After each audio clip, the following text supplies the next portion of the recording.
Greetings, everyone, and welcome to the 288th edition of Cinema Effect, the podcast where we review and talk about a different movie every single Monday. And this week, that movie is Harry Potter and the Order of the Phoenix, which opened in the US on July 11th, 2007.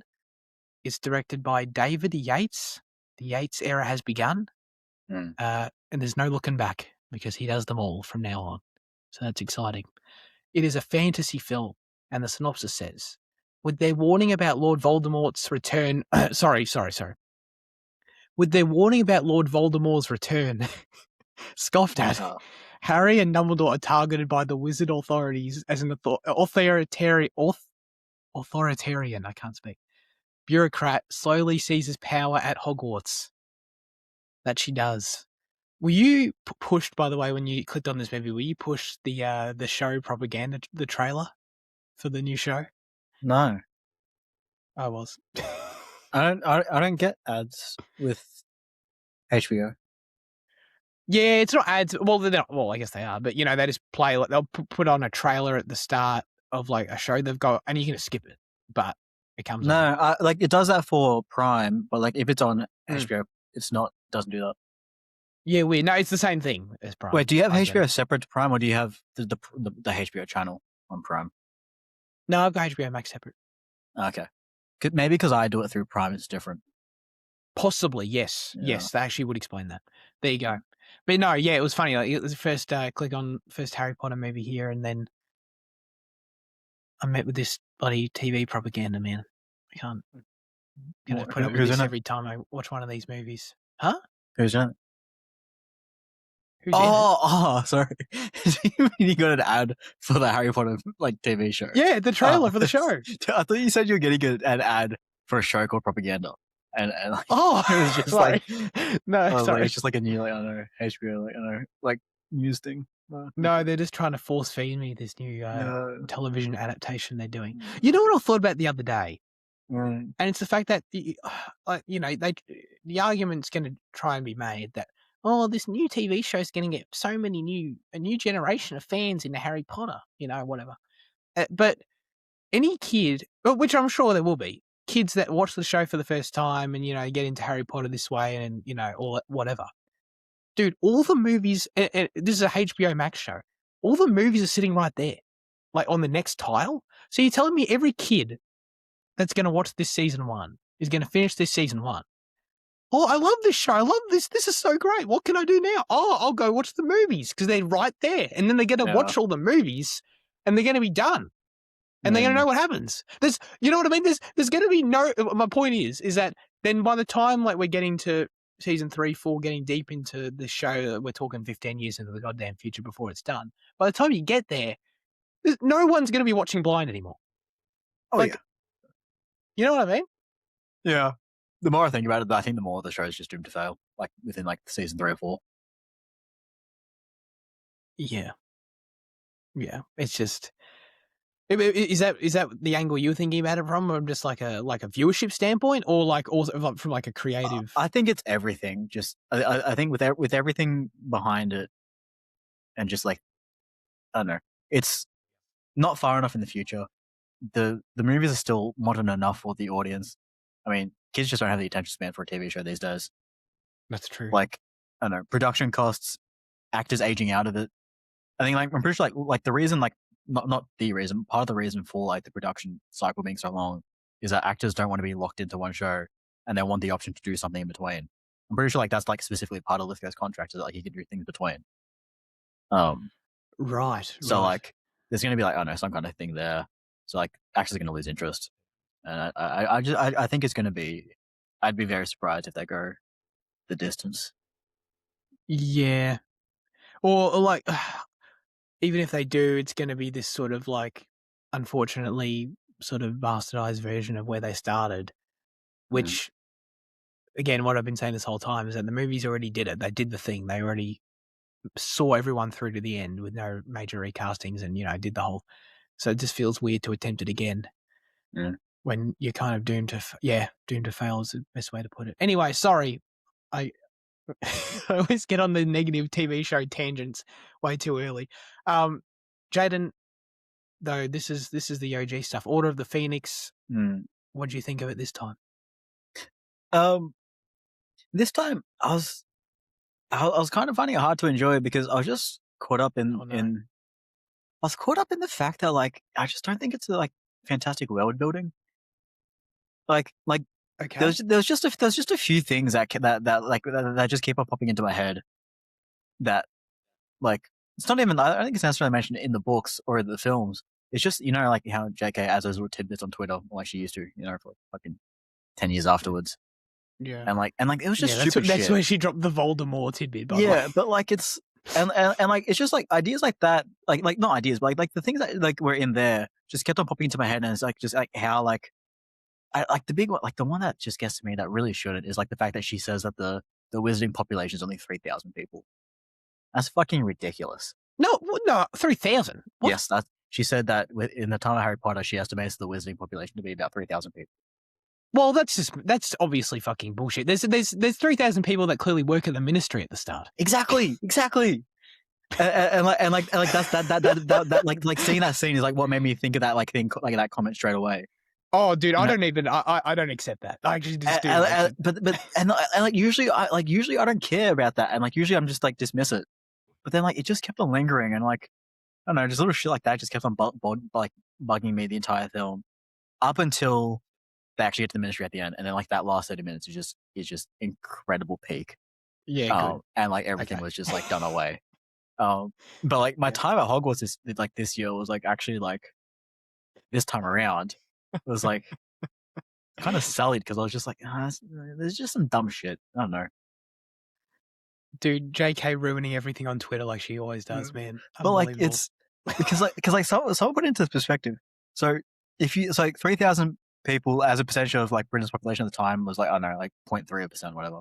So then if you go back 100 years to like at the time of Hogwarts Legacy, and like you do this, like it's the same percentage. There's only 1,500 wizards in the UK, and you think about how many dark wizards you kill. You're like in Hogwarts Legacy, yeah.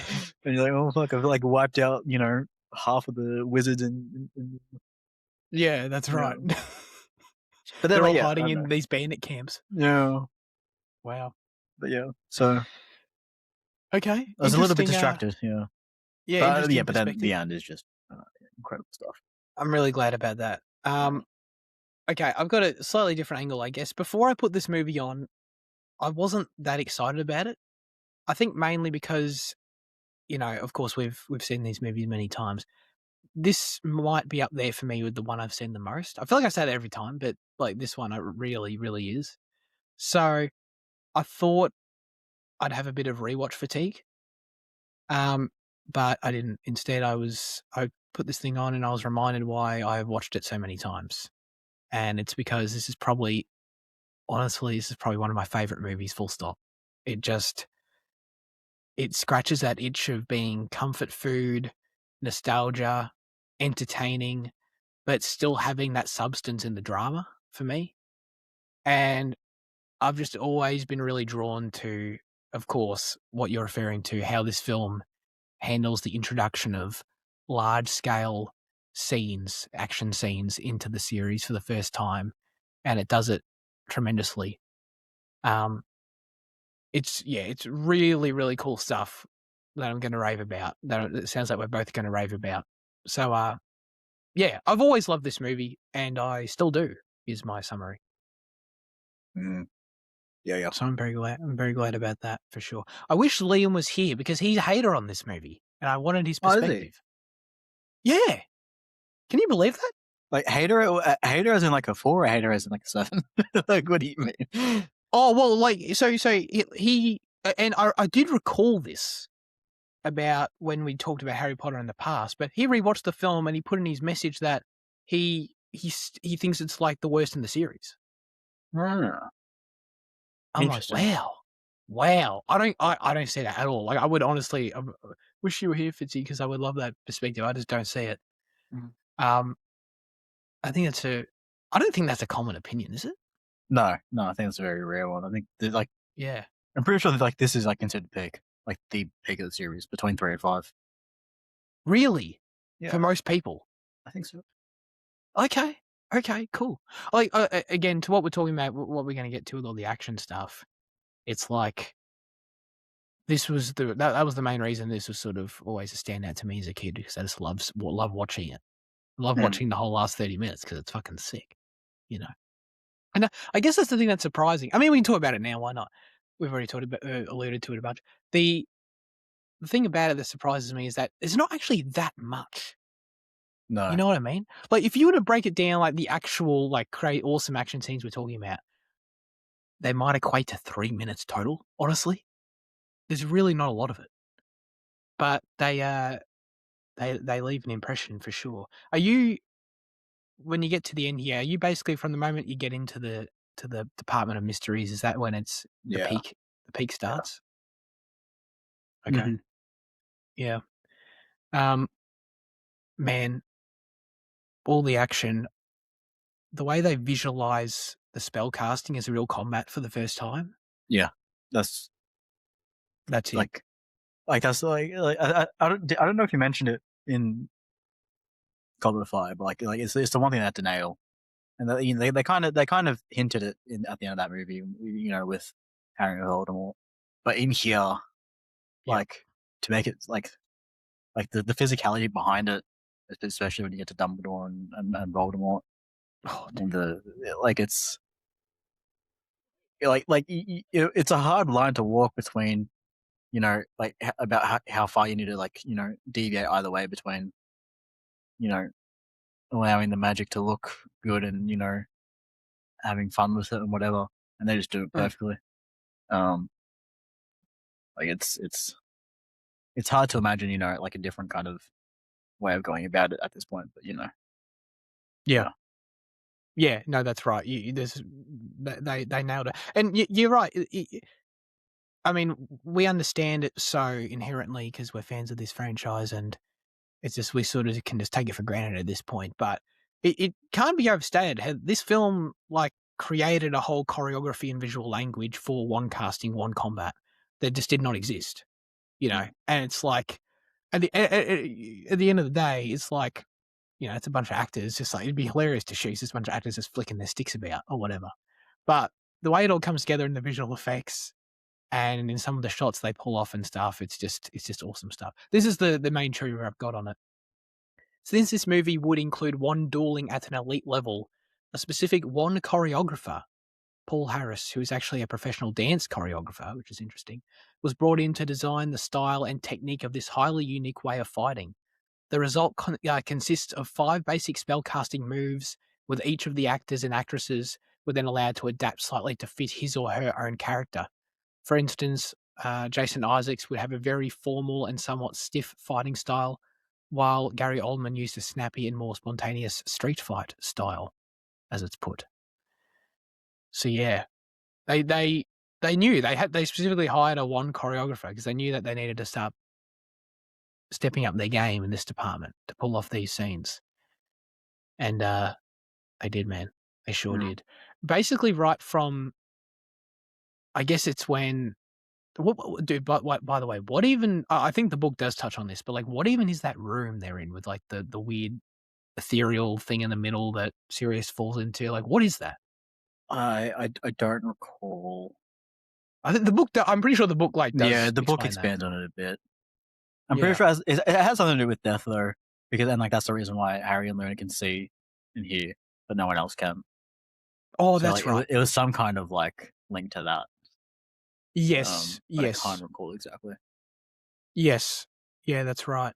So, basically, it all starts when you get in there, and then, man, first of all I love how the good guys come in.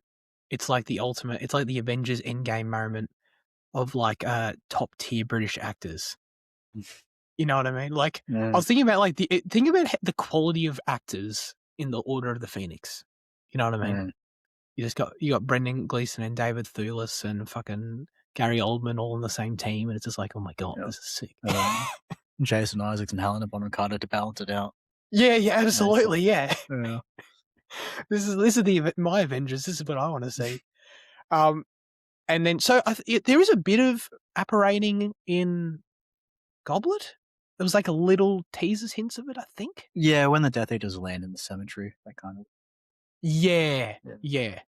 There's not. Yeah, that's right. It's like kind of the same thing where there's only little hints of it, but It's not really apparating though, because like when the twins apparate, they actually just appear and disappear. Like okay. it is like a film, like it's a thing designed for the film. That's just like another visual kind of choice. Yeah, yeah, yeah. Of them like the misting about, if you want to Yeah. call it that or whatever. So, because like So in the books, I think it makes a point that like Voldemort's the only one that can really do like that specific like kind of flying about kind of thing. But then like, right, I see. Like so I see, but like apparating is a part of the combat in the books, if I recall. I So think when so. they're doing it there, they're actually more so teleporting. Yeah. Okay, okay, interesting. And then Yeah, like yeah, this, you just that would spice make it up a bit sense. for the camera. Absolutely, yeah, yeah, Yeah. yeah. Make a creative liberty there to make it more visually interesting and not like, yeah, yeah, yeah. That would be weird if everyone was just teleporting. I get that. Mm-hmm. Yeah, so that makes sense. So I love. Okay, well there you go. I was gonna talk about the color choices, but like there you go. The choice in and of itself to have people misting about, smoking about. And then, but I love like when the good guys turn up and they're white. It's like I've got no. Well, they are all white because we know there's no black characters in this franchise, Wait a minute, except Dean they finally Thomas. get to Kingsley in this one. Oh, Kingsley, yeah, yeah, Kingsley. Mm. I forgot about him. Yeah, Dumbledore's got style. Yeah, I know he's great. Yeah. I love Kingsley. No, but I don't know, something about like when you know what I mean, when they all like teleport in and then they're just all the white mist. It's so Yeah, cool yeah, to me. yeah. It's so cool to me, and I love when they start fucking like twirling about each other, and it's like the black ones versus the white ones, and they're fucking dude. There's that. Stop looking at me like that. There's that. There's that one specific shot they do, sort of to really establish the room. It's the camera. It's like I guess it's like a fake crane shot. I guess because I think it's just all CG. But and it's like it sort of goes over the room, and there's you can see everyone fighting about, Mm, you know, on a smaller scale, sort of from semi above. mm. And then you sort of get shots of like the people apparating or around the room in the semicircle. It's so cool. Oh my god! So it's like just one like quick shot, and then yeah, it's just you get all of that, and then it's kind of it's overall pretty quick, and then you know we get the big rip serious moment, you know, Yeah. and it's like Still damn, that kills you. It's still hits still hits. And especially because that absolutely. one line just beforehand. Oh, nice one, James. I know you love that Yeah. line. Yeah. Fucking destroys you. That is such a good line. Yeah. God, I love that. Man, the the silence after and like it's God, it's such a good scene. Oh my Yeah. god. I I love the chase after. Like it's another brief thing. Yes, But like yes. Yeah. Harry chasing Bellatrix for that short 40 seconds, whatever it is, Yeah. like it's reminiscent of like something I've seen in like Luther or something like that, where like it's just like because like it's just like kind of confusion, like you and but like when you like it's like focuses time on someone just sprinting and Yeah. like I don't know what it is. I don't know what it is about like that style of shot, but like it's so effective on me. Where like in just I don't know, it's a hard thing to describe. I think, but like because like the way in Luther it is like it's I think you're with the killer in that instance and you're oh no you're with um like a victim's like partner and like he's chasing down the killer and like it's a similar kind of context I guess and like it's just so effective because like it's just shaky cam like tight on the one Yeah. person as it goes Yeah. um and it's just kind of great yeah It puts you in there. It's like I guess the closest to like a POV equivalent. It's not a POV shot, but yeah it feels like that. It puts you in their shoes of like just feeling like yeah kind of reeling a little bit from what you've just experienced or whatever, and then like still running and lots of motion. Yeah. It's I totally agree. I think that's the other great thing about this whole third act here is that it's like, to your point, all these great moments are just so brief and effective. where you've got like what we're talking about with the end game stuff. Everyone turns up and starts flicking their wands about, and it's so cool. And I think part of that as well, not to go back to that too much, but part of that as well is that, like, I don't know, it's the first time we see wand spell casting rather, where like people don't say the words, which is in the books they go into that they don't need to say the words, and there's a whole thing to that. But in the movies they just start doing it, and it's like, oh, this is sick. I freaking love seeing that.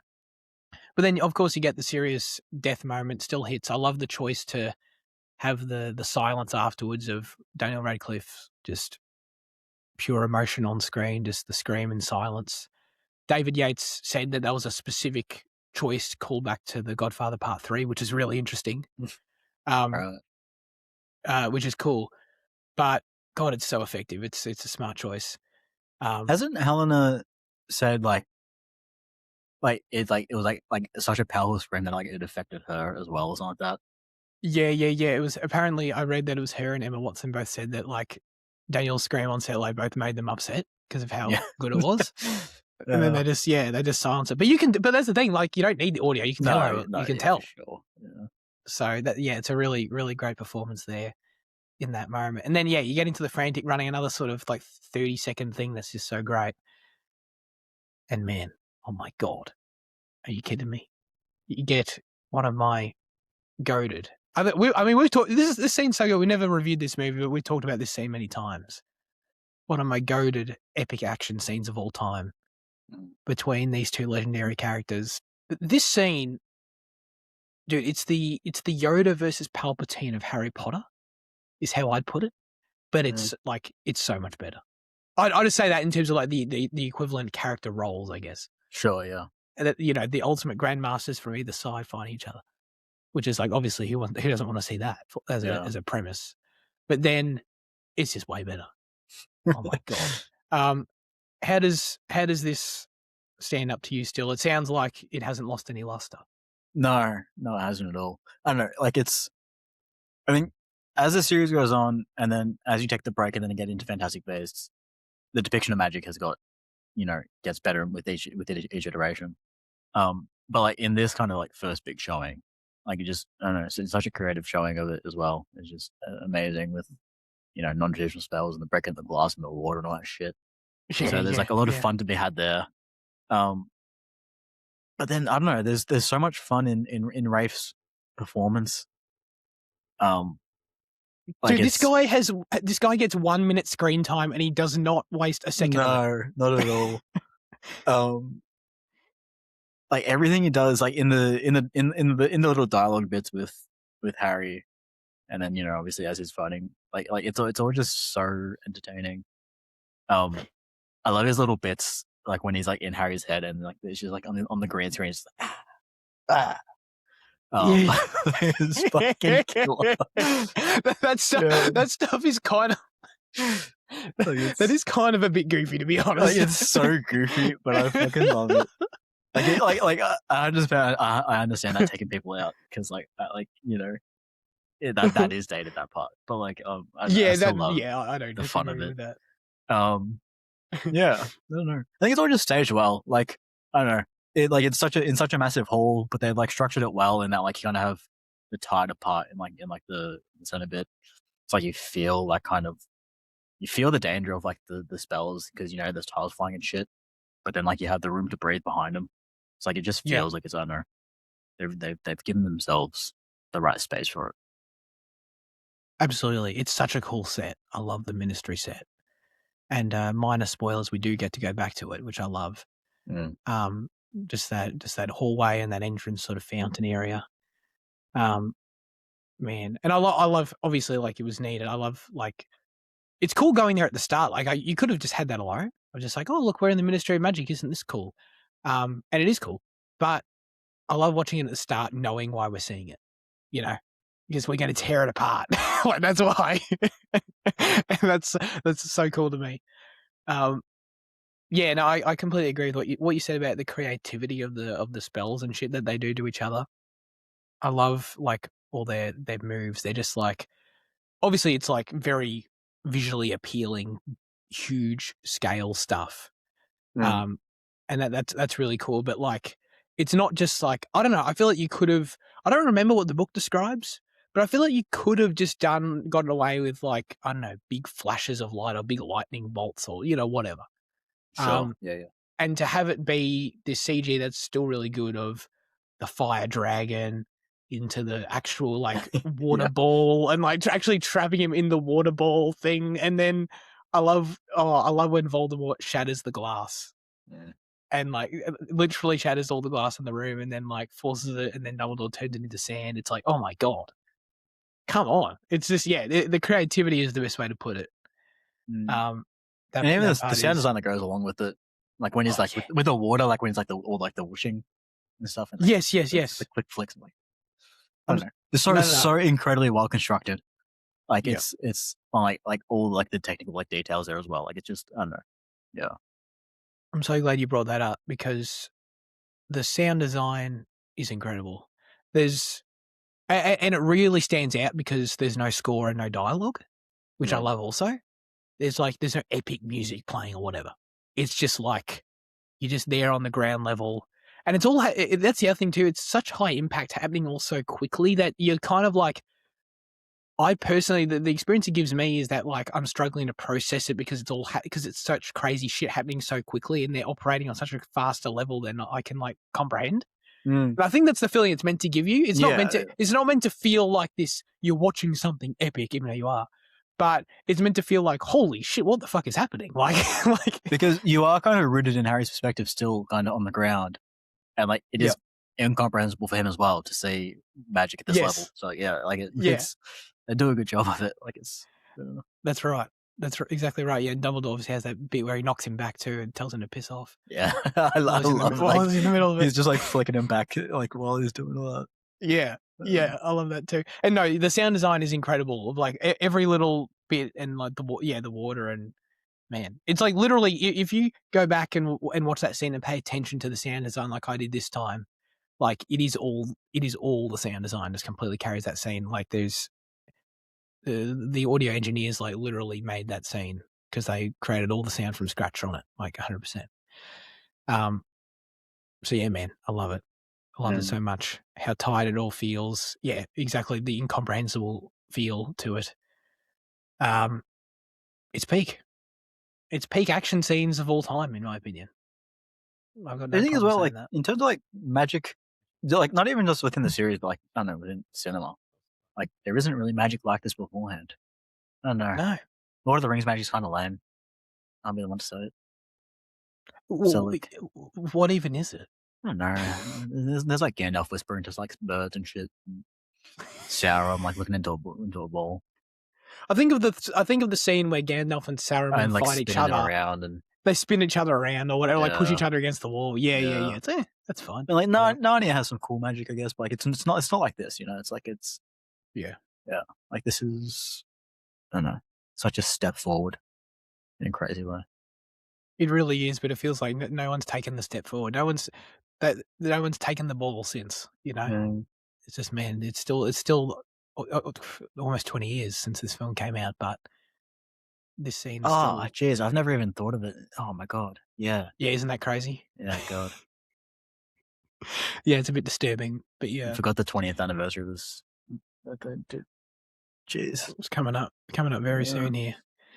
Um, so yeah, awesome shit. I'll bring up Daniel Radcliffe's performance because Andy mentions it in his review that we'll get to. And I also kind of want to use it as a bit of a gateway to talk about the characters as well. But how did you feel about his performance overall? We already kind of praised the serious dying moment, of course, but Hmm. how did you feel about it in this one? And I guess maybe by extension, do you like the direction of Harry's character in this film? Because it is quite Ye- singular. Yeah, I I do a lot. I think it makes sense. I think it's a good parallel for the age range as well. You know, Mm, I mm. don't know. You got. I think your teenage years are quite an isolating time anyway. So when you pair it with this magical thing, you know, I think it's a good story motif. Um, Yeah, yeah. yeah, I don't know. I like Radcliffe's always been like probably like the most consistent of the actors. I think. Um, Mm. and I think he does a pretty good job here. I think his desperation that comes through at points is really strong. I think I don't know. I think he sells the new Harry well. Yeah, I agree. It's Mm. kind of like I like obviously, yeah. There's definitely something to be said about the teenage angst aspect to it, but I like that it's also it's not just that at all. Like it's the result is something similar to that that makes sense again, like you said, for the age that he's at. But it's a direct result of you know severe something that he's severely suffering from. You know, and all and his external circumstances, of course, with like the whole wizarding world calling him a liar and him being this big media. He's already famous, of course, but he's like this big media figure in this moment in time.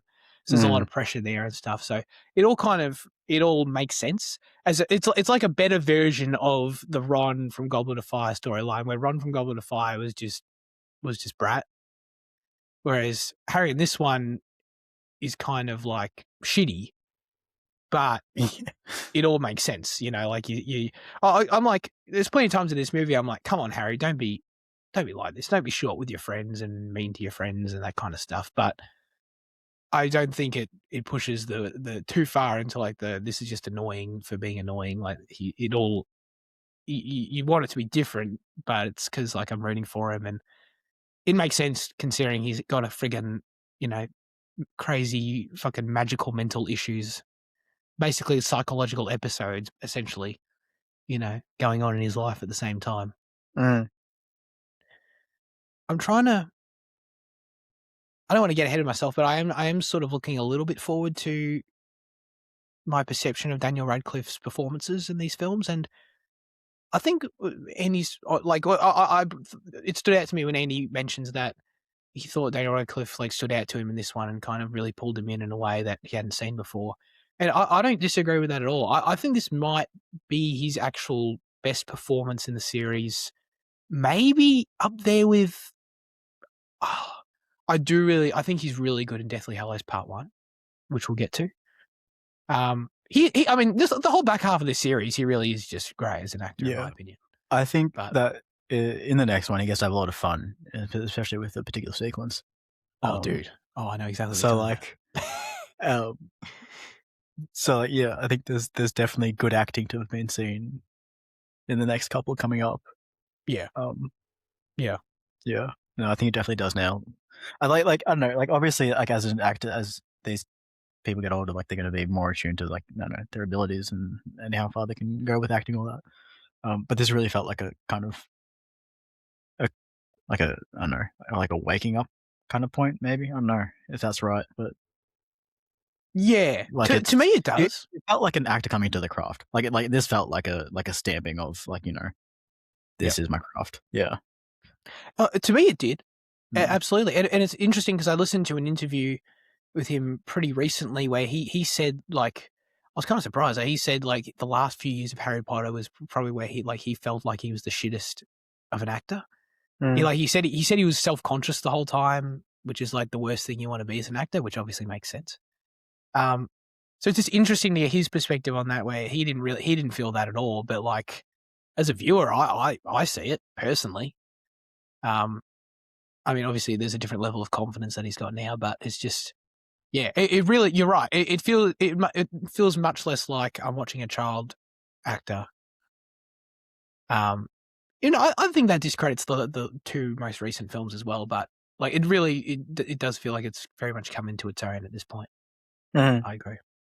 Mm. Um, but I guess with this is sort of the whole storyline of this movie in terms of um what Harry's going through and with everything that we've talked about and stuff, and then how that links to the dynamic of Dumbledore shutting him out in this movie, giving Harry the cold shoulder. It's so fucking dumb.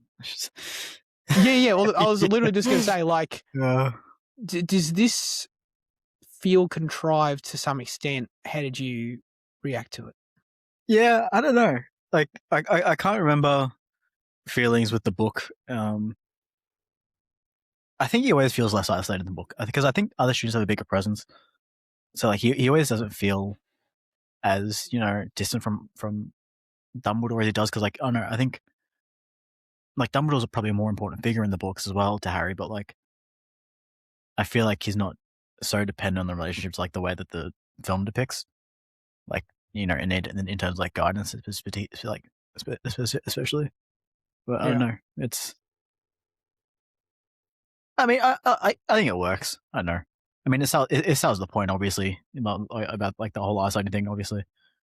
And then he has like no figures to turn to, like because Hagrid's gone as well, for a good portion. Yeah, that's right. Um, yeah, I don't know. It's a choice, and like I don't know, it doesn't really like it annoys me as like a thing, but like it doesn't actually annoy me, you know.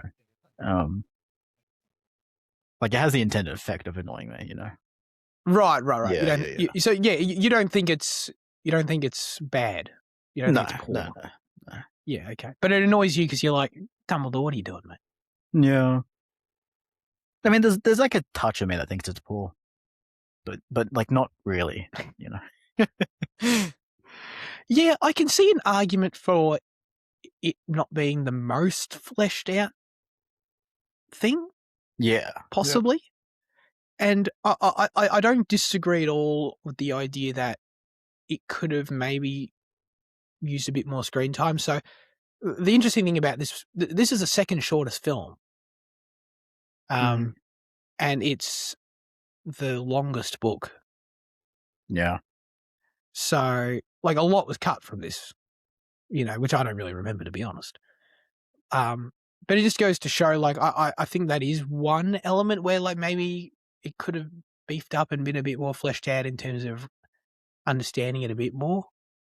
Well, is this not where Dumbledore was meant to be looking for the ring? Like they don't mention that in the book either, but like in the next film, Yes. don't they say that like during this year is when he found the ring, right? Yes. Okay.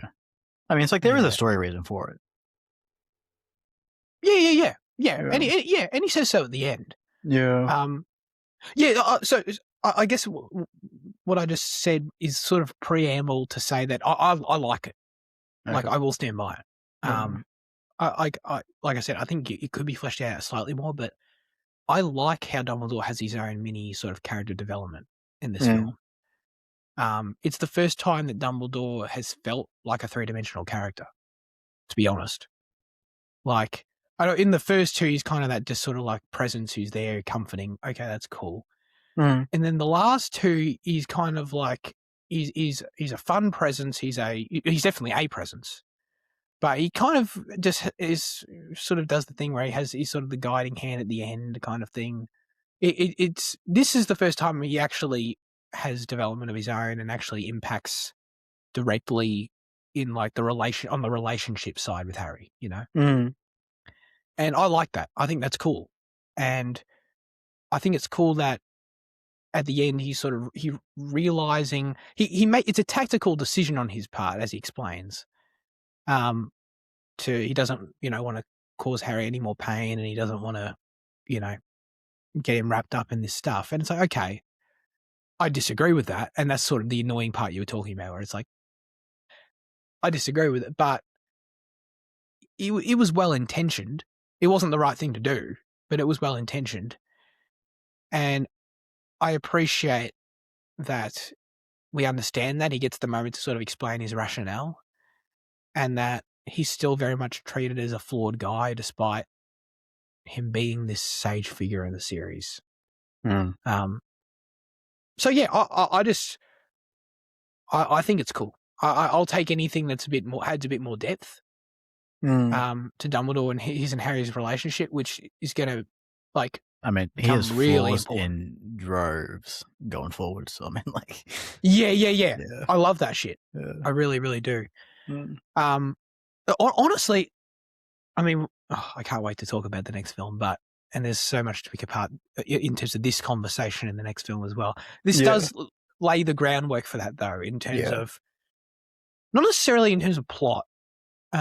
Like you sort of mentioned the ring, which we'll get to, but more so, it lays the groundwork for this is something that we're going to have to start exploring sure, yeah, to make the next one to get into the deep waters of the next one, of where we're going with it. So this kind of this in that way, the way this film touches on the actual relationship between Harry and Dumbledore is only the beginning, and it's kind of actually just a tease of what's to come. But I like it. I think it's great. I think anything, and I think this is going to be a theme that we talk about in the next review as well, is that anything with Dumbledore and Harry, story-wise, relationship-wise, that's about them as a team and their dynamic, like, is probably my favorite story stuff in Harry Potter. Like, the most I really latch on to the characters, and I think the writing's really strong. So, yeah, you're right. It's certainly going to elevate from here in that respect. So, I like how this film starts the journey in that respect. And I still think the tension in their relationship creates some really good scenes. Like, I love, obviously, like, it's funny how much he gives him the cold shoulder when Dumbledore, it's when he saves Trelawney's, comforter or whatever. And then, like run away pretty much. Yeah, he runs away, and then you get the shot where he's walking towards camera, and he can hear Harry, and he can tell he clearly hears him, and he is reluctant to ignore him. Like, he's like, ugh, but he keeps walking. So I like that. But, like, I really like the scene in his office when after Arthur's been attacked, and Harry outbursts at him. I think that's just a really well acted scene, and it was also like it put me in Harry's shoes in that scene, because I was also really annoyed by how Dumbledore just was not looking at him and was, like, turning around, talking to everyone else. That's obviously a very intentionally designed scene that way, but I thought it was good. I do also think on this topic that Michael Gambon was finding a better balance. Not to go on this whole train again, but I do think in this one it's a better balance where he's still got the strong presence and the booming voice. He's serious, but he didn't push the boundaries of, like, grabbing Harry. You know what I mean? So I do prefer this performance to the Goblet of Fire, and I think he's starting to come into his own here as Dumbledore. I don't know if you agree. I know you like Goblet more than me anyway, but yeah, I can see that. I've not really thought about it, but I can definitely see that. It's kind of interesting how much. No, I won't say. Is that a spoiler? Yeah, kind of. Yeah. Not really, but, like, kind of. So I better stay away. I appreciate your caution. We're doing a lot to protect you here, Andy. Just so you know. The only person. The only person who's never seen Harry Potter. Oh, man. But now he's getting fucking Harry Potter memes out of spoiling it for him anyway. Yeah, that was sad. That was sad to see. I mean, that meme was a spoiler, but it wasn't. I mean, it definitely was. I'd be mad. Don't get me wrong. But yeah, I mean, it doesn't spoil everything, but, like, yeah. Yeah, it wasn't. Yeah. It wasn't the worst spoiler you could get. Yeah, it was. There was a lot of context lost in that. Yeah, which is good. Yeah. What are there? I know we like talking about this. Were there some lines or moments that tickle you after so many watches? My sister wasn't here, so I couldn't. Couldn't really relish in the Umbridge stuff as much. Right. Okay. Is that usually what it is? I mean, that's usually what it is, because, like, she has this the same fucking 5 comments at the same, like, 5 intervals after does something every time. I don't know. I don't know. There's always he's back. That's always my favorite. Yeah, he's back. I love that. I just fucking use that every day. I didn't realize he says it. He's like, earlier he says he's not back. Like that's the first time, like, I've actually heard him, like, say that like that. Like, yeah. Purposely. Dude, that's right. Yeah, he's not back. Yeah, like it's such an intentional, like, kind of, mirror. Yeah. Like, I've never really seen. We've always known that we love the he's back, but we didn't realize it was a payoff to Yeah. him earlier saying he's not back. Yeah. I just thought it was, like the kids do with the newspaper stuff, but no. Yeah. I don't think of that. But just on that, like I do love, like, in terms of like pre-Hogwarts stuff, like I think this is still like top tier stuff this time around as well. Yeah. The Dementor attack is fantastic, and I don't know, it's and then I like the trial afterwards is a bit of fun as well. This with Miss Fig and all that. Not the boys, but the mentors. Even when she goes to vote. Yeah, she goes to vote. Yeah. Yeah. And I like how Dumbledore completely exposes how ridiculous the trial was. It's like, it really was so stupid. Like, why were there like 100 people there? Like, exactly. There's 150 in the fucking Whimsical, and you're telling me there's 3,000. Like, it's not exactly a prestigious position then. Dude, that's 5% of the wizarding population is apparently a criminal justice. Okay. Yeah. Okay. JK, right. Whatever you say. Yeah. Whatever you say. Yeah. No, I think you're right about the pre-Hogwarts stuff. I've always liked this scene at the playground, dude. I don't know why. It's just cool. I mean, like, Harry's alone on a swing. Like, oh wow, I get it. It's not that deep. But I don't know. Like the visual of it, I like it. I like how the film opens and comes down there, and it's always stood out in my mind as sort of feeling like it's the film, and obviously the actors have grown up. You can tell the difference. The gap in production time between this one and the last one, where like the actors definitely aged up an extra year in between. Yeah. Was this the first gap they had, or is it no? There was between 2 and 3, isn't there? Between 2 and 3, between 4 and 5. Yeah. And then there might I think there might be another one. I think 2008, 10, 11, I think, isn't it? They skipped 9, or they skipped 2008. No, Puffalo Prince is 9, I think. Okay, so then they skipped 2008. Yeah. So they had another gap right after this one. Yeah. But I think it's less obvious because at this point, Daniel Radcliffe's basically an adult now anyway. Yeah. So you kind of don't notice it as much anymore. I think we've done the 2 jumps that you actually kind of really notice. Yeah. Yeah. Which makes sense. But yeah, no, I like this scene. I like when Harry calls Dudley Big D. Big D. Yeah. Not to be confused with Dumbledore, the other Big D. Of course, there's 2 big Ds in this franchise. I think like this scene kind of exposes the issue the film has with like picking a time period though, because the fashion is so 2000s and not 90s, and then like even like once they get to the Dursleys, like I'm pretty sure their TV is like a mid 2000s TV. It's not like a 90s TV, but like it's yeah. No, you're actually right about that. Yeah. So I think is it the 2000s? Is it the 90s? Who knows? Dude, they're gonna in the show. They're gonna be on TikTok. I'm telling you, they're not gonna. Actually, has that been confirmed about like when the show is going to take place? Have they said? No, all jokes aside, I assume it is going to be faithful to the 90s. Yeah. Yeah. Imagine if it's not though. Oh my god.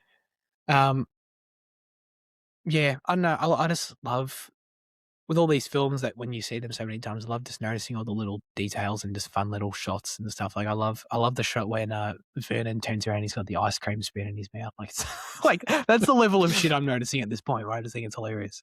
Yeah. I love shit like that. I love how when Harry's walking up the stairs for the first time in the Black House and Grimmauld Place. Grimmauld Place, is that what it's called? Yeah. When and he walks into the room with Hermione and like the film plays with a jump scare for a second. You know how it does that? I love that. Love that. It's great. Actually, I think is that what it is? I think in the book there's a lot more time spent at Grimmauld Place. Yes. I think that might be where you're losing some stuff. Yes, definitely. Yeah. The other thing from the book that I recall is that there's definitely this is the only thing I remember from the book that's not in the film, and that's they go to the hospital where Arthur Weasley. Oh yes, true, yeah. After he's been attacked. Yeah. You don't get that. That's it. I'm sure there's heaps, but that's the only thing I really remember. But yeah, you're right. One of the trivia pieces I read was that Creature was not going to be in this movie. Right. And J.K. Rowling came in at the last second and was like, you need to add Creature, otherwise it's going to fuck you up later. Yeah. So, which, it kind like, I mean, he's important later, but like, I don't know. I feel like you could have still gotten around that. You still could have written around that, to be honest, Yeah. I feel like. But, I mean, Well, it's fine. To be fair, the fact that we haven't seen any other house elves other than Dobby, and we only saw him in Chamber of Secrets, so it probably is good that you read, like, you introduce the second one before, like, you get to... You get a reminder that house elves exist because, goddamn, it's been a minute. Yeah. No, that's a good point. So, yeah, no, she was probably right to bring that up. But yeah, no, you're right. Yeah, like there was, they weren't even going to have Creature in the film, so there you go. Stuff they'll get cutting from the Grimmauld place. Dude, I love the whole scene when it's again another quick scene, but I love the scene when everyone flies to really? house, like through the river. Oh, you think it looks really shit, don't you? Yeah, that's some good It does. shit. It does.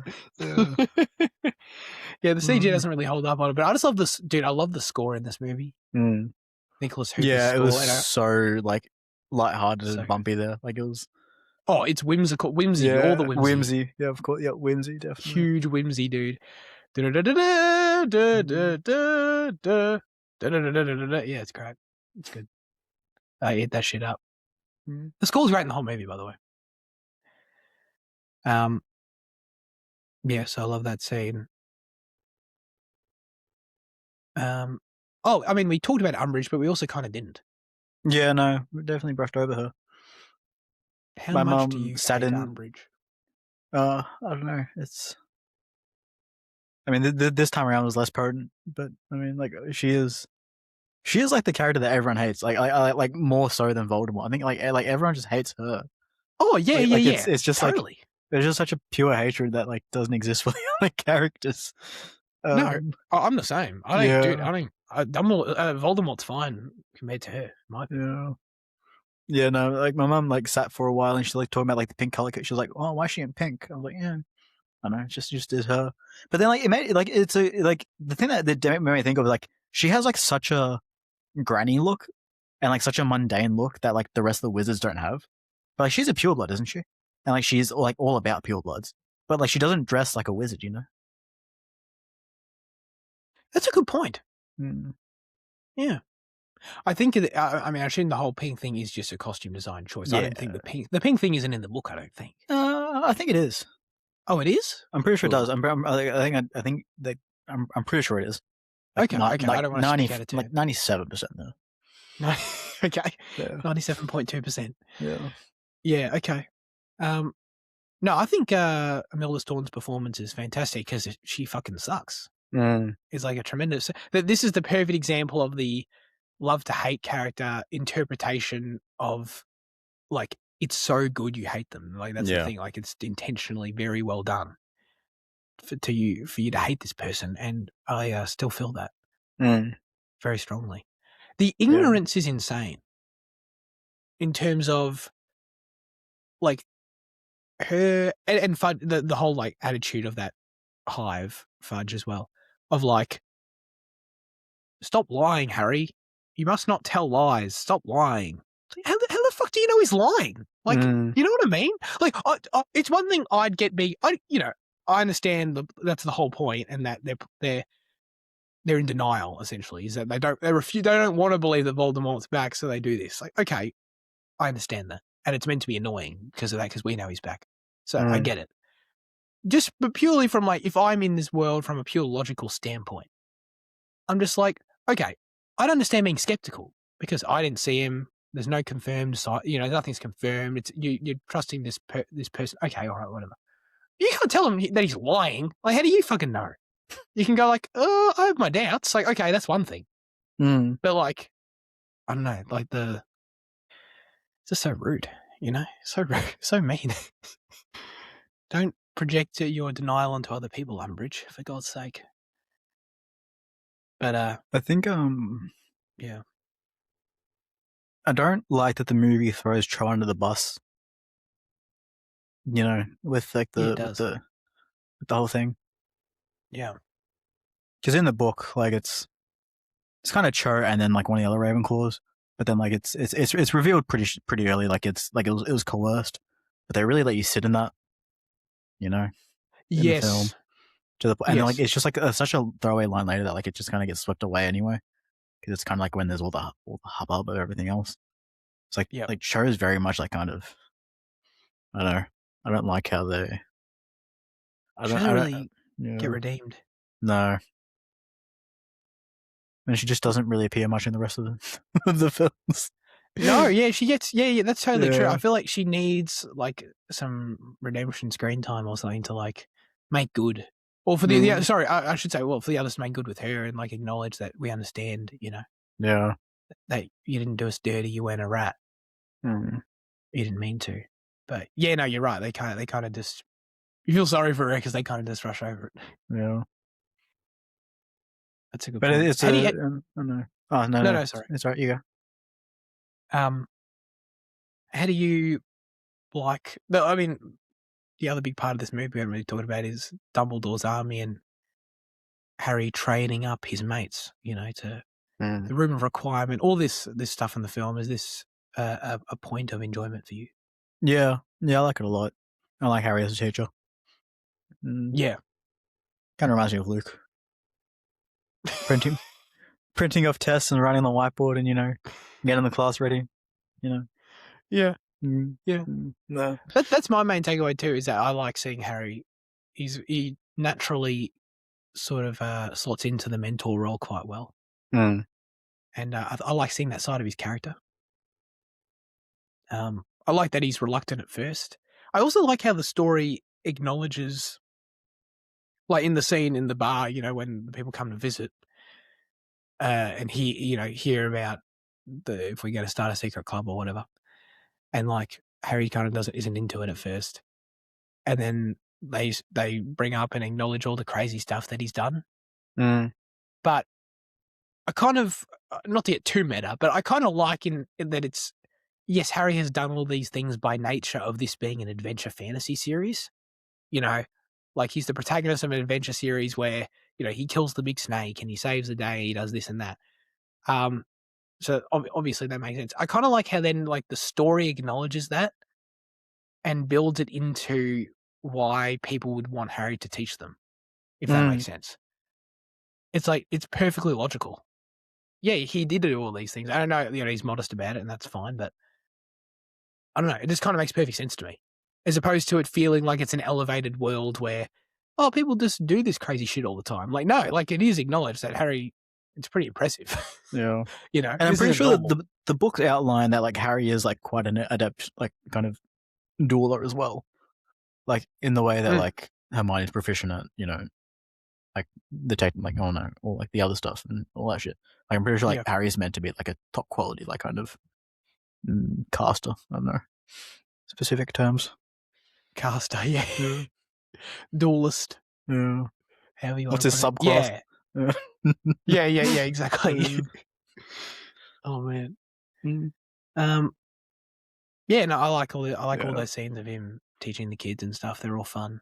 This film has a couple of fun montages, and I like the one in particular with the really good score of it's the Dumbledore's army's lessons sort of happening, then contrasted with Umbridge coming after them. That whole like sort of scene that they do. I thought that was a good scene, so I like that a lot. I want to get you. The moment I love this. Some of the lines of dialogue in this film are just hilarious to me. Like, for some reason, the one that always gets Jake and I is when Ron goes to Harry, Seamus is bang out of order, mate. Just like I don't know. It's just like I get it's a very British thing, but it's like I would never think to use that expression ever, and now I just like think it's hilarious. Seamus is bang out of order, mate. Now I just want to say everything's bang out of order. But no, the one that got me, I've always liked is the when Hermione says, because you have the emotional range of a teaspoon. Oh yeah. And you know what I don't know if this is the first time I ever thought this. That then how she says the line and then they pause and then start laughing. Sure. it felt authentic. That bit, and I never thought that before. But then I went into the trivia and it confirmed it, which was really? awesome. Yeah. Where is it here? When Harry, Ron, and Hermione are discussing Harry's kiss with Cho, the three begin to crack up near the end of the scene. This was all real laughter from the three of them, and David Yates thought it was good for the scene and kept rolling. Oh, okay. That's It nice. felt like it felt like that to me, just because, like, every time like one of the characters delivers a witty line like that, that they never laugh about it ever and never have. Like, I think about the line in Goblet of Fire, um, when Ron was like, "Hermione, you're a girl, well spotted." You know, like all these kind of lines that are just always there and they just keep moving. It's not like acknowledged that it's funny. Yeah. And this is the only time they've said something between the three of them, and then they pause and then laugh. And I thought, that felt I think earnest. I think their relationships changed a shit ton between Goblet and this one though as well. Because like even in in the early one, like when like Ron's asking like her to do the homework and all that stuff as well, and like she's like there's like a willingness to it. Like I think like there is, and then obviously like the time they spent together at Grimmauld Place, I mean, particularly like Hermione and Ron, like there is like a Yeah. lot of off screen like kind of relationship building there. I kind of like that in the other ones that like the funny shit gets like brushed over because like it's Oh I yeah. don't know, Yeah. it's just Yeah. kind of roll your eyes at him saying something dumb. Yeah. Yeah. Yeah. Yeah. No, I like it too. It just, I just thought it stood out because it's not really in the language of the screenplays to have a Sure. moment of pause and laugh at it. Yeah. You know. So that's why it sort of stood out to me, and Yeah. I thought that was cool. I like knowing that now when I rewatch it in the future. Mm. A good little tidbit. Okay, Ivana Lynch beat 15,000 girls for the role of Luna Lovegood. She was 9th in a line of 30 finalists, and when it came to viewing the audition videos, producer David Barron stopped viewing after her audition and said, "She is Luna." Wow. Damn, she is. But by the way, I know it's the case for like all of these roles in Harry Potter, and I'm sure it was the case for the show, and it's the case for every character. But like, can you imagine auditioning for a part with 15,000 other people? Like, what? At a certain point, you just think, why would I even bother? Yeah, but I reckon like that's just because that's probably because like they allow like amateurs to like audition as well. Like it's Yeah, it's not like yeah, it's 15,000 actors. It's 15,000 random kids that their parents wanting to make money off. yeah. No, 100%. Yeah. That's still fucking 15,000. Like, what, Yeah. dude? That's what is that? That's 5 times the wizarding population. Wow. No, this is just to bring up Luna, and she's a Yeah. really fun character to add to this cast for sure. Yeah, I love her. She's probably one of my favorite characters. I probably put her top 3 in the series. Harry Potter characters, full stop. Yeah. I love Oh, Luna. cool. Okay. Yeah. Yeah. I always wish there was more of her because I always like in my head because I like the character. I always feel like she's more prominent. But then like when you watch her, you're like, oh, she's really not around. So like I don't know. I hope the series. I don't know if they can do one thing for me, it's like introduce her earlier. Like as soon as Ginny starts, just like get Luna in there Is as she well. around earlier in the books or not? I don't know. No. Yeah, okay, don't but think no, so. I agree with you though. Like I would, they're gonna be boring and not do it because it's not true to the books or whatever the fuck. But no, I completely agree with you. They kind of need to because like they're gonna. I mean, because there's only 40 kids a year level, which is another fucking dumb shit thing. Yeah, how is a new kid just going to turn up that you've never noticed before? Is that what you mean? And especially in Ginny's year level that Ginny is friends with, like she's gonna have to, she should be around. I didn't realize she was a year younger. I forgot about that. Yeah. Okay. Yeah, I agree. Introduce her earlier, and because she's a really good character, but you're right. Like she doesn't really do much in the films from here on out. Like she's around and she has fun scenes, but like I like her in the next one a lot as well. But like they like 5 and 6 are like I like her main time to shine. Yeah, definitely. Oh no, she does a fair bit in the last ones. Yeah. No, like she's in it enough going forward.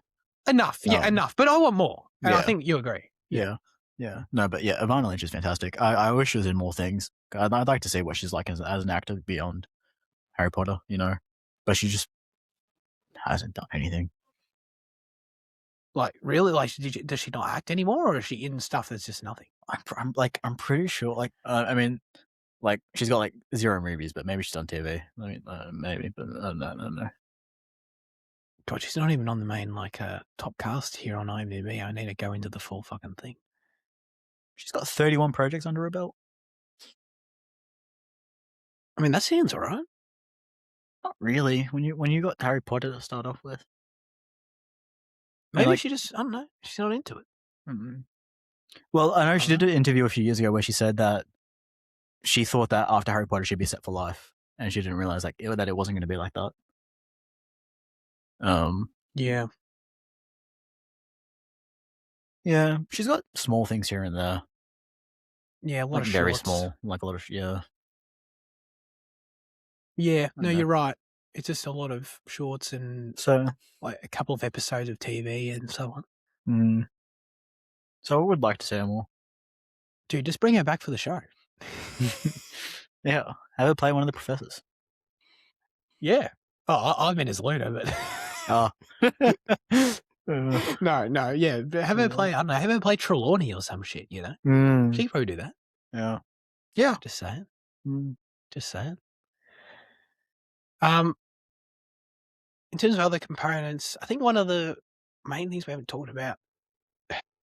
This is one. I don't dislike it, but this is one part of the film that feels like they probably would have cut it if they could, but they kind of couldn't, or they felt like they couldn't. And this is Grawp, Hagrid's brother giant. It doesn't really add anything. Yeah. I mean, it adds to Hagrid's appearance, but like not beyond that. But that does remind me that like Umbridge's thing against magical creatures is like so much more like looked at, like focused upon in the book, like her like extreme racism. But like to the point, like because like when she kicks out Trelawney, like Dumbledore brings in Firenze to teach divination, and like there's a lot more focus on like prophecies and stuff like that, and like she takes a real issue to like Firenze being in like the classroom and all that shit. Like I'm just saying that like to like I don't know, like there has to be like the kind of magical creature side, and like grow up, and then the centaurs, like they need to exist to like kind of just like to kind of show Umbridge's racism further. Yeah, but that's all missing, like the background of that. Well, you see her measuring Flitwick, and like she doesn't like Hagrid because like how tall he is as well. So like, yeah, I don't know. The film didn't really convey that was the reason. I just thought she didn't like Hagrid because she doesn't like anyone. You know? Yeah. No, I get that. Yeah, like I don't dislike it. It's only 2 scenes, but and like it kind of the only reason I feel like it's in the movie is to have the payoff where, you know, the way he's involved in her getting taken away and getting written out of the film. But yeah, I don't know. It didn't really add anything thematically and like the CG's not great on him, so I think it's possible. Yeah, it's not bad, but it's not. I think if we're scoffing at Grow Up, I think we're going to scoff at everything that comes up in the new series. Because let's be honest, they're not going to be like. It's not going to be. No. I can't wait. It's going to be the troll and the toilet in season 1 is going to be the test. Everyone's going to do the side-by-side comparisons, I'm sure. You did briefly, in terms of, you touched on the prophecies. That is one aspect as well that I feel like the film kind of, it's another victim, I guess, of the cutting and of the adaptation, where you get to the end, and it's teased throughout the film that Voldemort's looking for something, and you get to the end and you realize it's the crystal ball, the prophecy. It as a MacGuffin feels rushed over in the film in terms of its significance. Lucius, it has to explain it briefly, of like, it's not even that satisfying. No. It's yeah. I get why they did this, because I guess the film flows and propels you forward without needing it. But at the same time, when they do try and give it to you a bit, you kind of are just like, wait, what? Like, it's just kind of it's just not enough when they do eventually get there. Like, I'm not, I guess my point is that up until the Department of Mystery scene, I'm not thinking, like, I need more explanation of what the ball is or what Voldemort's after. Like, it's fine. But then when you get there to the end result and they try and quickly explain it, it's like, oh, I could have used a bit more before, I guess. I didn't realize until now. Yeah. But, yeah, I know this is a much bigger part of the book, if I recall. Yeah. Probably one of my favorite things from the book is is how much it looks at Neville as a mirror to Harry, and how like Neville had the potential to be the chosen one, and like Voldemort chose Harry, and that's why he's the chosen one. You know, it's like, and how is that confirmed in this book, or does that more come later? Well, it is, isn't it? Because like the prophecy states about how he marks the one that's gonna be his rival, and like him choosing. Oh yeah. So it states that like the boy born on the 31st of July, which is either Harry or Neville, and then he like the Dark Lord's going to mark him as his rival, and he just picks the Potters because I don't know. I think had the Lestranges. I mean, I guess Bellatrix had already tortured the Longbottoms at that point, maybe. So like there was like less incentive to go there, but yeah. Yeah. No, that is a cool idea. Yeah. I don't think the film even No mentions it at all. Yeah. The only thing you only really get to hear about Neville's perspective of anything briefly. Yeah. But like, yeah. So this was one aspect of the film I felt like something was slightly lost in translation. Especially, I wonder, it might play differently to someone who hasn't read the book, but when I saw the prophecy and like you get the glimpse of it where they like it's a whole prophecy in the book, isn't it? Like it's a whole thing. Yeah. You can they say the whole thing and everything, and this movie kind of only touches on like the two important sentences in it. It also explains why Trelawney's been kept at Hogwarts for like the past 15 years. Like, the book does. Yeah, because like I think Dumbledore wants to keep her there because of that, you know. Because it is Trelawney's voice is the voice of the ball, which I didn't ever connect, to be honest. So that's cool. Yeah, you're right. Because she goes. That does happen in Prisoner of Azkaban, doesn't it? Where she goes into these very rarely goes into these some sort of like trance states where she does actually start reading shit, which is interesting. So she does have some talent, I guess, somewhere. She just doesn't know it. I guess.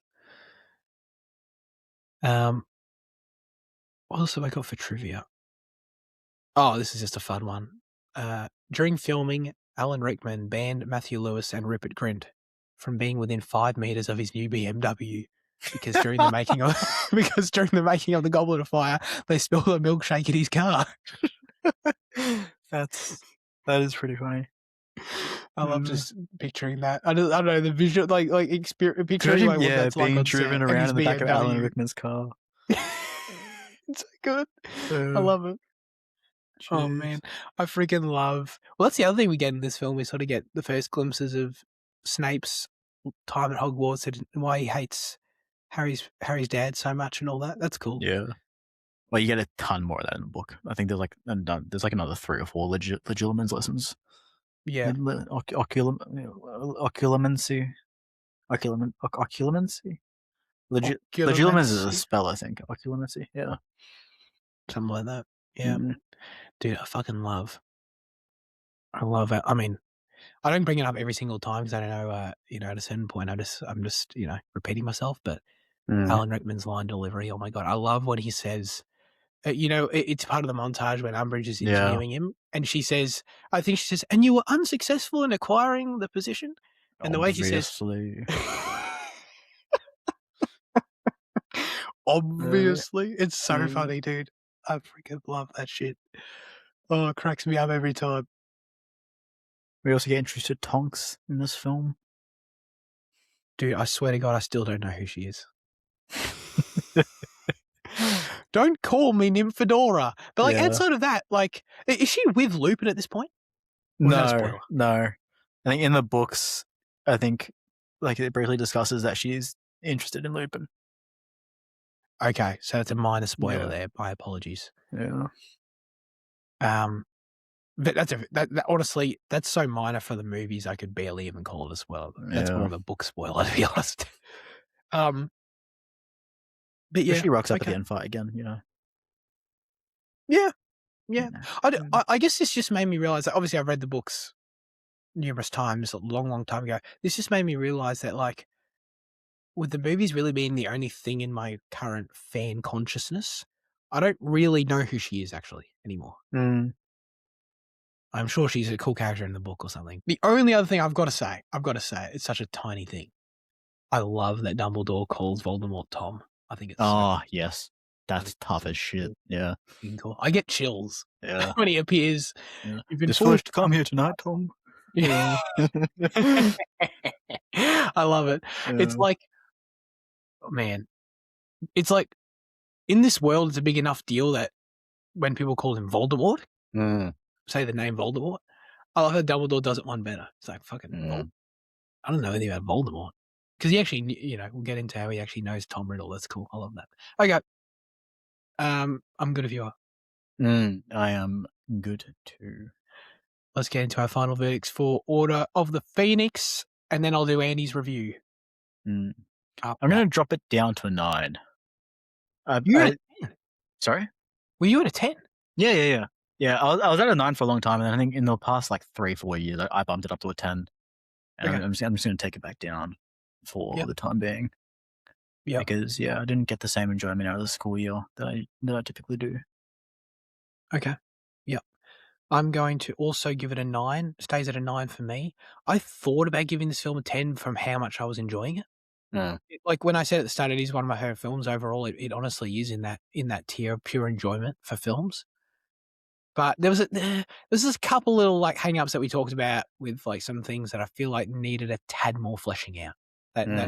This was the first time I felt in this series that I can see how things were cut from the book, and like I've never really felt that before in terms of like feeling like something was missing.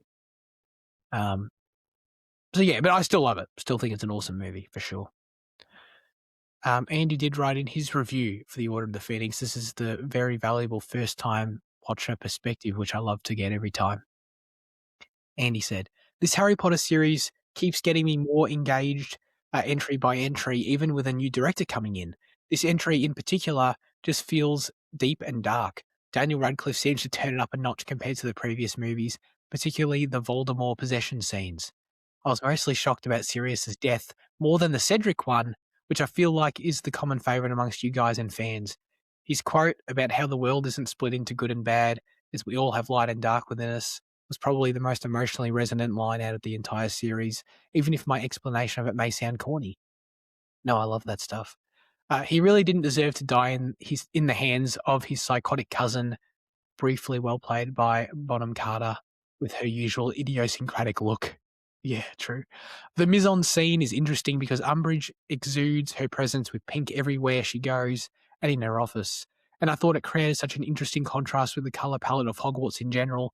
Pink is never something uh, you associate with corruption. Hence, the mise-en-scene feels intentive with the way it treats colour, but deliberately makes them the opposite.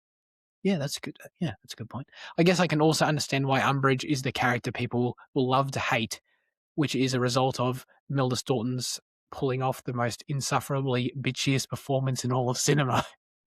Very true. Here's a problem that needs to be addressed by you guys. Oh wow! Before commencing the next film, from the climactic battles of Goblet of Fire with Harry by himself, and this one with Harry, Hermione, Ron, and his sis, Neville and Luna, none of these students have ever bothered going back to Hogwarts and literally make the entire school spit at Draco Malfoy because his father fucking works for the Dark Lord. Like, how has that never been established to the little shit himself or the rest of the school? Could any of you please indulge me on this matter? Andy, I'll just say that that's a funny observation, but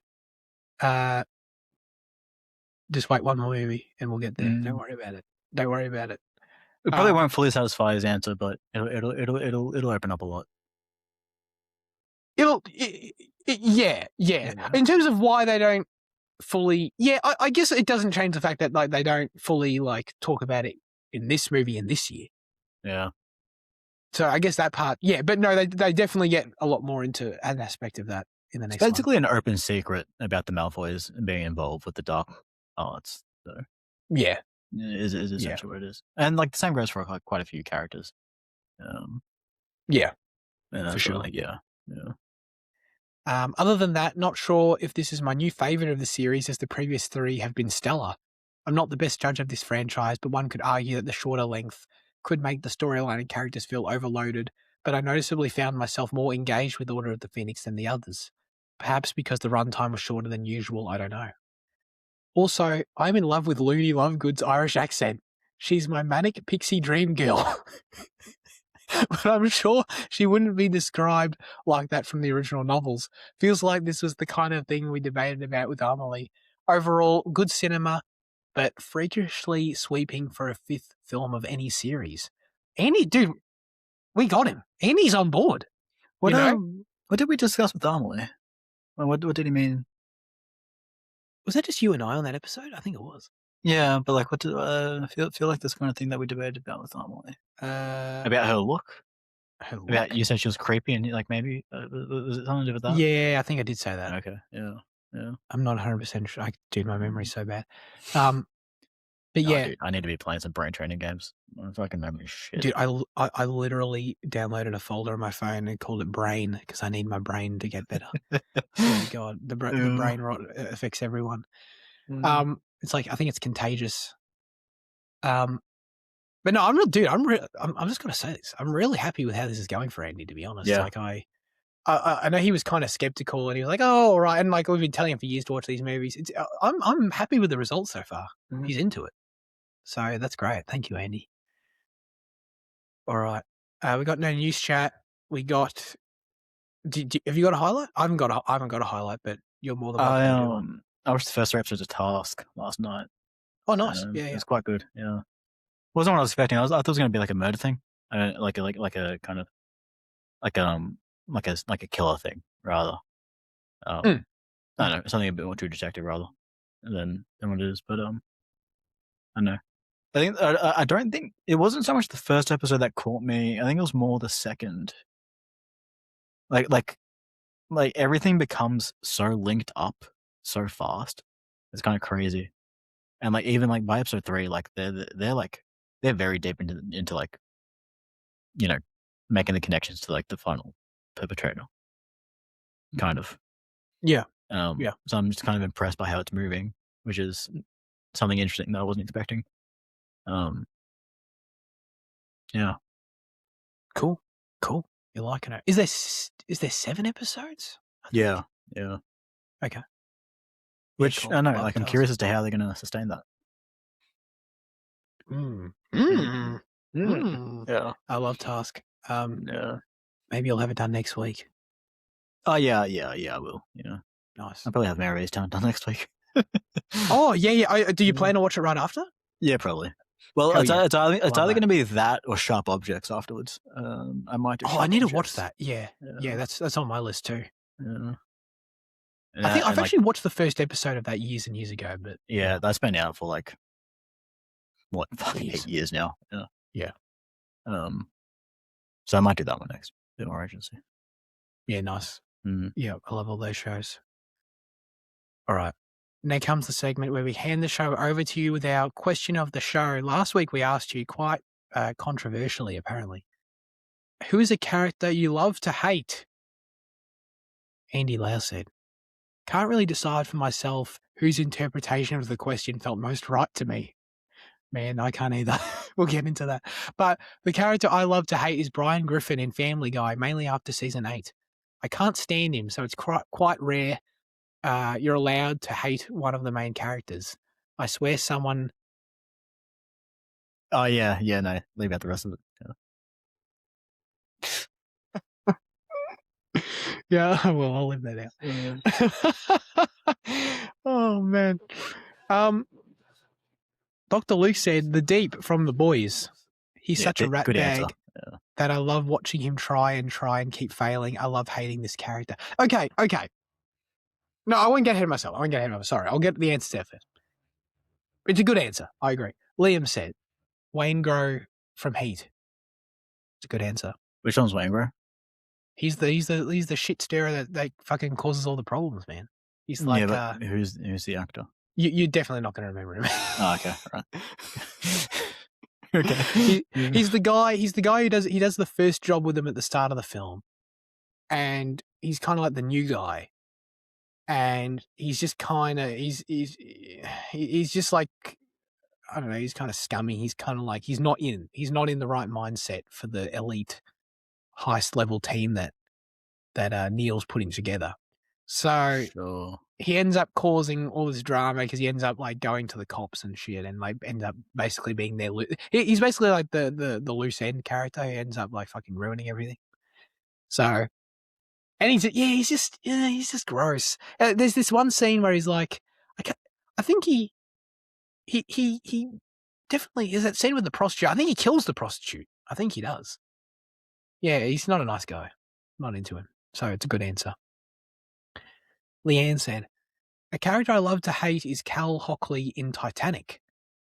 The toxic character of Cal is played to perfection by actor Billy Zane. His elitist and entitled performance earned him both a nomination and an award. He plays the ultimate nasty person who is constantly in pursuit of power and victory. Yeah. You're looking at Waingro. Oh no, I was looking at Billy Zane in Titanic. Zane now, yeah. Billy Zane almost always plays the bad guy in film, television, and even video games.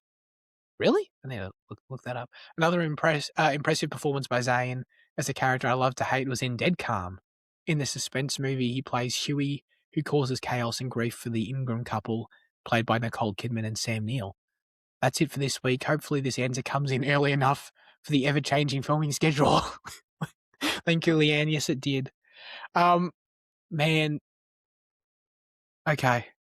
So apparently Billy Zane just plays, he's just on a roll of playing these characters you love to hate. This guy has 190 acting credits. Holy crap. I've heard his name before, but I've never really registered him, I guess. Yeah. I think okay. a lot of the recent stuff kind of seems like slop, but I can't really say. Okay.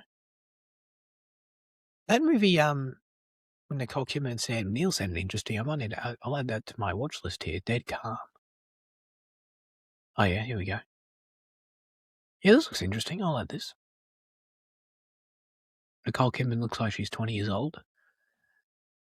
1989, she may have been. Yeah. All right. Man, characters you love to hate.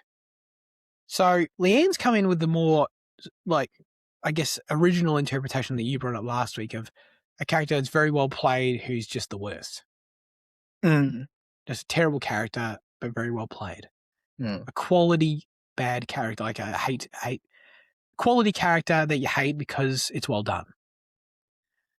Then there's the interpretation that I was arguing for last week. That was my default outlook on the question.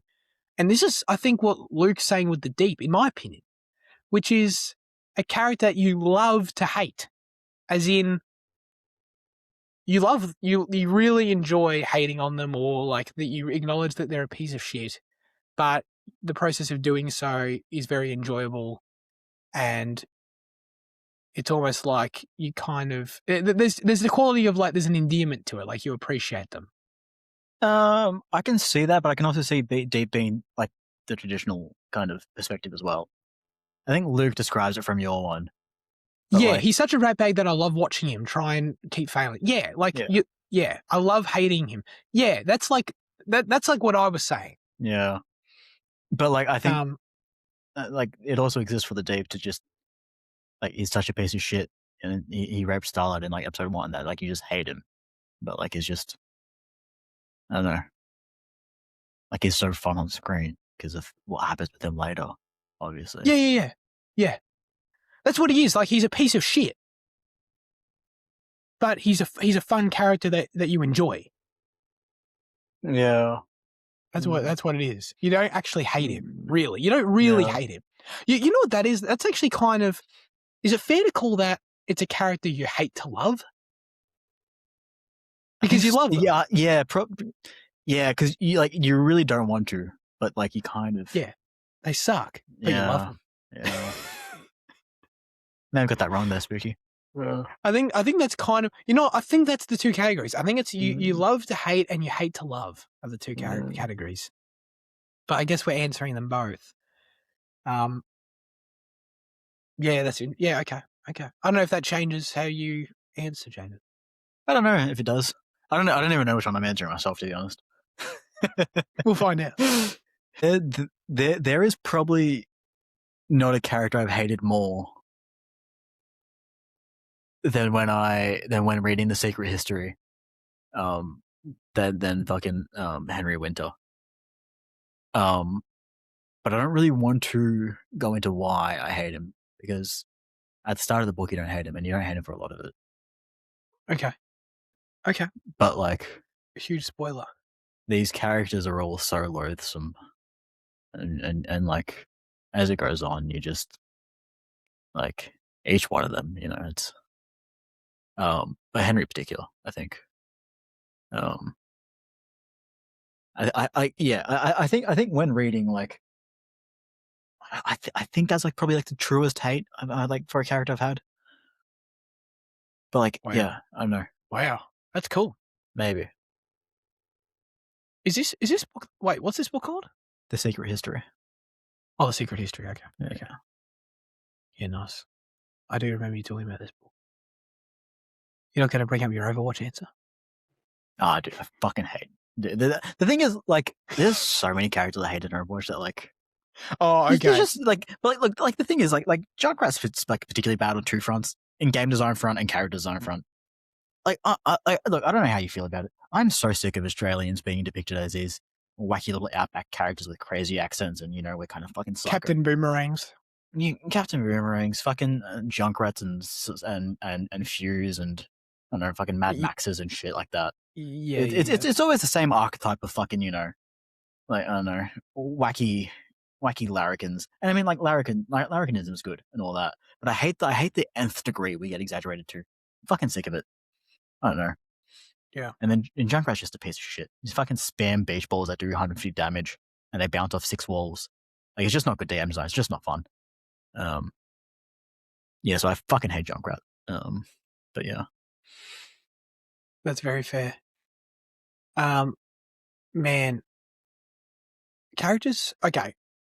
If we're going with the categories, characters I love to hate.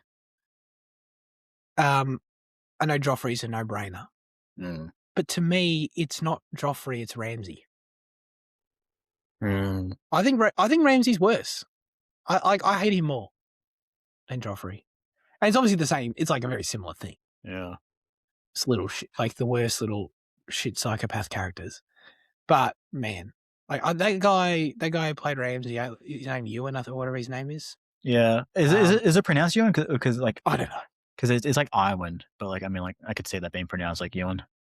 Yeah, I think it is. Yeah, dude, he played that role so well because that guy fucking sucks. Oh my god. Another character I love to hate is Nate Jacobs, who is Jacob Elordi's character in Euphoria. This guy fucking sucks.